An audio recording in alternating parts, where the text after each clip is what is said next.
Captain America Civil War 1.15 billion, Avengers Infinity War 2 billion, Avengers Endgame freaking 2.71 billion. जो phase 3 की सिर्फ 3 movies हैं। इस बात को याद रखना, पूरी की पूरी वीडियो में ये बात काम आएगी। अब एक बार फेज 6 की सारी मूवीज का कलेक्शन देख लेते हैं। Ant Man and the Wasp Quantumania, Marvel का one of the most ambitious project, because इसमें प्रॉपरली कैंग दिखने वाला था। इस मूवी ने 476 मिलियन डॉलर्स कमाए। अरे मुझे चक्कर आने लग गया अब। Guardians of the Galaxy volume 3, great movie, 845 million, मस्त कलेक्शन एकदम। फिर आती है the disaster itself, the Marvels movie, जिसने 199 मिलियन डॉलर्स कमाए। Guardians of the Galaxy volume 3 के कलेक्शन के 1/4 से भी कम। लेकिन कमाल की बात तो ये है कि मामला अभी भी अपने वर्स्ट के सिनेरियो में गया तक नहीं है। मेन डिजास्टर तो अभी भी होना बाकी है।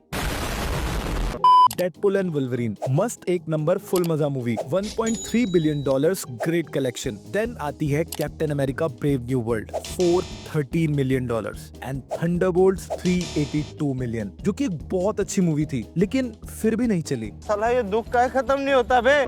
एंड इसी के साथ इस पूरे फेज का टोटल आता है 3.65 बिलियन डॉलर्स। फेज 3 की सिर्फ 3 मूवीज का कलेक्शन था 5.91 बिलियन। बाकी के पूरे फेज 3 के साथ तो ये कंपेरेबल तक नहीं है। तुम समझ रहे हो ये मामला कितना ज्यादा सीरियस है। आखिर मार्वल से ऐसा क्या पाप हो गया कि उसके इतने बुरे दिन आ गए हैं, और क्या कभी मार्वल के अच्छे दिन वापस आएंगे? आज होगी इसी के बारे में बातचीत, जहां हम जानेंगे कि कैसे ये सब कुछ हुआ एंड कैसे इसे ठीक किया जा सकता है। Starting with the problem number 1, कुछ ज्यादा नहीं हो गया।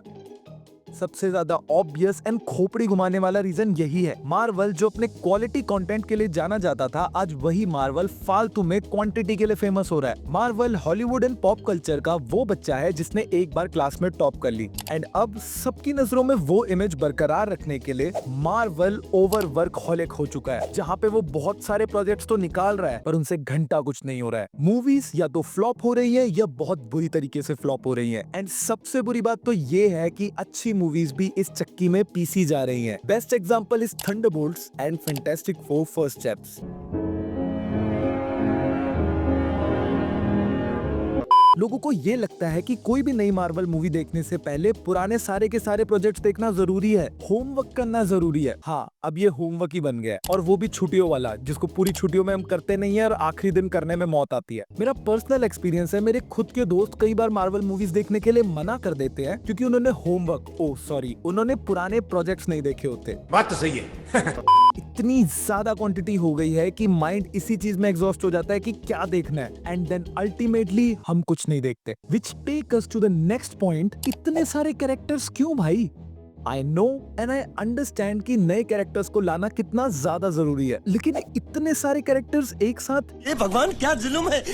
जिससे बाय द वे बहुत सारी चीजों पे इफेक्ट पड़ रहा है। जैसे इतने सारे कैरेक्टर होने की वजह से सारे के सारे कैरेक्टर्स की प्रॉपर कैरेक्टर डेवलपमेंट ना हो पाना, या फिर उस चीज को इम्प्लीमेंट करने में बहुत ज्यादा टाइम ले लेना। एग्जाम्पल के लिए एक कैरेक्टर लोगों को बहुत पसंद आया था, उस कैरेक्टर का नाम है moon night. Moon night season 1 2022 में आया था, लेकिन अब उस शो को आए तीसरा साल खत्म होने वाला है। उस शो के सीजन 2 का कोई अपडेट नहीं है, एंड मार्वल्स ने जितने भी अपने रीसेंट प्लान्स अभी थोड़े टाइम में बताए हैं ना, उनमें भी उसका कोई जिक्र नहीं है। विच मींस 1-2 साल का तो पता ही नहीं है कि आगे मून नाइट के साथ क्या होने वाला है। मेरे साथ अन्याय हुआ है, मेरे साथ अन्याय हुआ है। फेज 3 के टाइम पे 6 महीना, 1 साल, मैक्स टू मैक्स 2 साल इसके अंदर भाई कैरेक्टर्स इंटरेक्ट करते हुए हमें दिख ही जाते थे, और कोई कैरेक्टर मिस नहीं होता था। लेकिन अब इतने सारे कैरेक्टर्स होने की वजह से आधा टाइम तो यही सोचने में निकल जाता है कि किस कैरेक्टर को दिखाएं, एंड देन अल्टीमेटली हमें कोई नया ही कैरेक्टर दिख जाता है, शी हल्क जैसा। साले मजाक बना के रख। ये प्रॉब्लम क्रिएट ही नहीं होती अगर इतने सारे कैरेक्टर्स इंट्रोड्यूस नहीं किए होते। न्यू कैरेक्टर्स को जरूर इंट्रोड्यूस करो, मैं देखना चाहता हूँ न्यू कैरेक्टर्स, लेकिन सबसे पहली प्रायोरिटी रखो उन कैरेक्टर्स की कैरेक्टर डेवलपमेंट। ये बड़ी अच्छी बात कही आप। स्टोरी कहाँ है? फेज 3 तक स्टोरीज नहीं होती थी, एक इमोशन होता था। दो भाइयों में लड़ाई होने से लेकर हीरोज भी हार सकते हैं। ये स्टोरीज, ये इमोशंस हमारे दिल के साथ कितनी जल्दी कनेक्शंस बनाते हैं। हम भी अपनी लाइफ में कई बार हारते हैं, but we are still trying. और भाइयों में तो भाई लड़ाई किस घर में नहीं होती। शी हल्क से क्या सीख रहे हो तुम? टॉक करना, क्योंकि स्टोरी तो उसमें कहीं थी नहीं। और सिर्फ शी हल्क में ये चीज नहीं हो रही है, और ऐसे कई प्रोजेक्ट्स हैं जिसमें स्टोरीज पता नहीं कहाँ है, हाँ लेकिन हरकतें फुल है। शी हल्क से याद आया मुझे अपना नेक्स्ट पॉइंट, इतनी सारी वेब सीरीज क्यों भाई? मार्वल को वेब सीरीज निकालते हुए ऑलमोस्ट 5 साल पूरे भी नहीं हुए हैं। 16 सीरीज 2025 आने से पहले मार्वल की आ चुकी हैं, एंड ये साल खत्म होने से पहले अभी 2 सीरीज और आनी है। सही में होमवर्क हो गया यार, 18 वेब सीरीज, सीरियसली तुम खुद बताओ 18 सीरीज 5 साल के अंदर ज्यादा है या बहुत ज्यादा? कम तो क्योंकि ये नहीं है, लेकिन तुम्हारे पास टाइम थोड़ा कम है, विच आई टोटली अंडरस्टैंड। तो मैं तुम्हें जल्दी जल्दी बता देता हूँ कि ये सारी की सारी भसड़ जो मार्वल ने क्रिएट की है, इसको ठीक कैसे किया जा सकता है। सो इसका आंसर एक्चुअली मैं तुम्हें वीडियो की स्टार्टिंग में ही दे चुका हूँ। Captain America Civil War, Avengers Infinity War and Avengers Endgame. नहीं, इन मूवीज को वापस री रिलीज कर देना सोल्यूशन नहीं है। सोल्यूशन है इन मूवीज के पीछे के मास्टरमाइंड्स को वापस लाना, क्योंकि मार्वल अपनी पास्ट की गलतियों को देख के कर भी चुका है। जी हाँ, मैं बात कर रहा हूँ रूसो ब्रदर्स की, लेकिन यहाँ पे एक कैच है। इस बार इन्हें 1-2 मूवीज के लिए नहीं लाना है, बल्कि इन्हें मार्वल स्टूडियोज के सारे प्रोजेक्ट्स में एक अहम हिस्सा बनाना है, because they genuinely know how to do it. इसी के साथ स्टोरीज को प्राइमरी फोकस बनाओ। Thunderbolts and Fantastic Four First Steps में हमने ये होते हुए देखा है, बट इस पे अभी भी बहुत सारा काम करना जरूरी है। एंड लास्ट बट सबसे इम्पोर्टेंट, और कैरेक्टर इंट्रोड्यूस मत करो। जितने कैरेक्टर्स पड़े हैं पहले उन पे फोकस करो। एंड वेब सीरीज की बाय वन गेट वन वाली सेल से निकलो और 5 साल में 18 नहीं 8 ही प्रोजेक्ट्स डिलीवर करो, लेकिन 8 प्रोजेक्ट्स ऐसे डिलीवर करो कि नेटफ्लिक्स के शेयर ही गिर जाए।